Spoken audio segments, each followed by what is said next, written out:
शुभ सकाळ तुम्हाला. तर मी आज अंघोळ वगैरे करून रेडी झाले. त्यानंतर मी स्वयंपाक करायला घेतला. आज खूपच फ्रेश मूडमध्ये. त्यानंतर मी बनवली कोबीची भाजी आणि पोळी. त्यानंतर मी तिकीट पॅक केला आणि त्यांना बोलत होते. असंच मजाक इकडली तिकडली करत होते. सकाळ अशीच माझी होत असती. काहीतरी कॉमेडी हे माझ्या सकाळपासूनच चालू असते.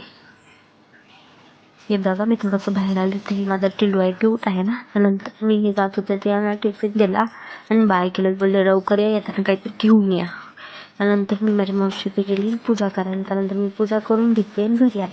त्यानंतर दुपारी मला जायचं होतं बड्डे पार्टीला. त्यासाठी माझे टिल्लू पिल्लू मागे लागले होते.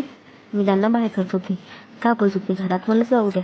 त्यानंतर हे लोकेशन इथं आम्ही डिनर करायसाठी गेलो होतो आणि हा माझा लुक, आजचा लुक. त्यानंतर बघा किती छान वाटतं होते इथे. बघा यांचा पर्सनल फोटोशूट. यांचं फोटोशूट तर संपत नव्हते. मला भूक लागलेली होती. ह्यासाठी एवढंच. बाय.